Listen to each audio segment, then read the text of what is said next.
Okay, we talked a little bit about the four-jaw chuck, some of its uses. Now we're going to actually get into indicating the four-jaw chuck.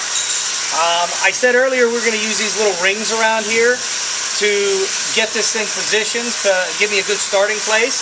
And what I've done is I've just put my jaws in a position where they're all pretty much in the same location according to these rings, and my part will still fit inside here. So if I'm going to indicate this part, what I like to do, put it in, and I'm just going to slowly start tightening these jaws by just bringing it in maybe a quarter of a turn or so each time, and my part's going to start to tighten up. I'm going to be able to feel where it just kind of snugs up a little bit, and right now I'm getting a little bit of tension on my part.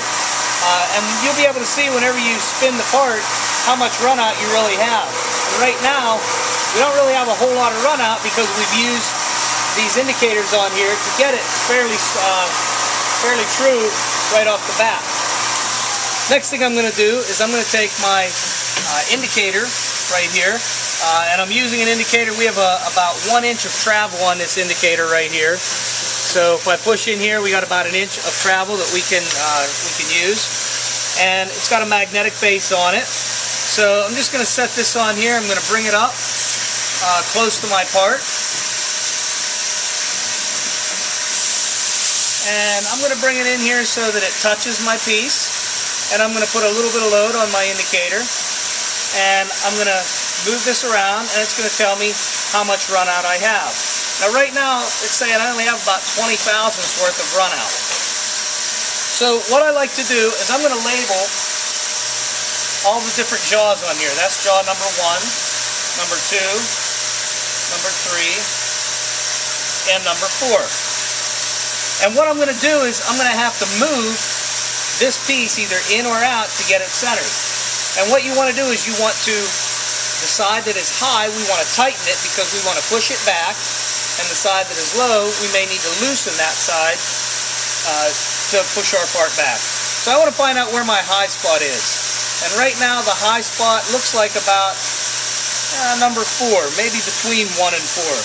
So I'm going to start by tightening this a little bit, and you can see now we're starting to bring it in closer. We're on number 1 is my high spot now, so I'm going to take and I'm going to tighten up jaw number 1 a little bit.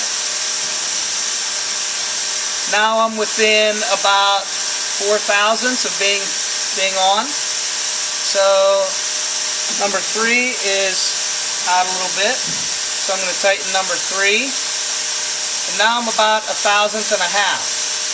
So I'm going to find my high spot, which is still kind of between 3 and 4. Maybe I'll snug this one up just a little wee bit. And now you can see I'm within 1 thousandth of being true. And that's what you do whenever you indicate on a four-jaw chuck. You tighten the high side, you loosen the low side.